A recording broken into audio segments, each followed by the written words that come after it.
Catus Maximus here. This time was just a short video because I thought this wrench was a bit paradoxical. It is Austrian, so I haven't reviewed many tools made in Austria, but I've done a little bit of homework. There's actually quite a few brands that are actually reasonably well respected coming out of Austria. I thought the hilarity, best standard make. I mean, could have found some kind of better name than best standard make. It is drop forward steel. This is a 10-inch. Now, I wouldn't say this is quite as, it's not quite as good, but still pretty competitive to say the old Jamestown Crescents. Once the Crescent wrench was invented, pretty much everybody copied the same design. It just, you know, it was the pinnacle of design, so they just copied it. But as far as quality, I'm pretty surprised, and that's part of what's paradoxical, is it's not that it's Austrian made, but it has a really cheesy name. But this wrench has actually held up to quite a bit of work. One thing I did find interesting is that maybe a machining defect, but we can see here, let me open this up, that there's a shelf here and then there's like a notch, so that may have been a machining issue.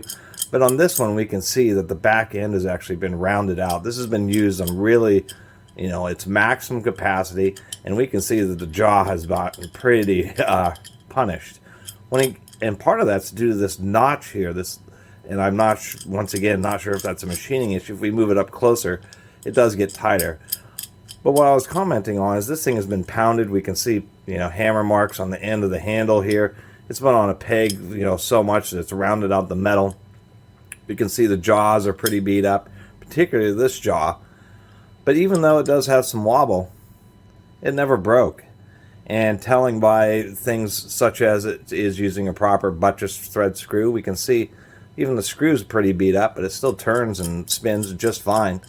It's actually a surprisingly decent tool. And even other aspects, if we look down here, we can see the symmetry, how well centered it was in the fixture when they were broaching through, creating the hole for the jaw. And we can see it was pretty straight because it's pretty symmetrical on this side. Actually, it's not a bad unit. So that's all I really wanted to say about this. Is it was just, I saw this wrench, I thought, oh, best standard make, this is just another terrible quality Chinese tool. I thought, Austria, and when I got to looking at it and seeing how much work it's already done and held up to it, figured I might as well make a little video, because it's basically a video that you can't judge a book by its cover, but it's also an example that if you don't have a very good name for your company or your product, surprisingly enough, it can make a kind of a big difference, especially when you're selling hand tools. People say best standard make, that doesn't even make any sense, especially, you know, in Western cultures or English speaking. People won't buy your products even if they are actually pretty decent, just because it doesn't sound like something that's decent. Anyway, I really appreciate everybody who's been watching and subscribing. If you haven't subscribed, please do. Till next time, Catus Maximus out.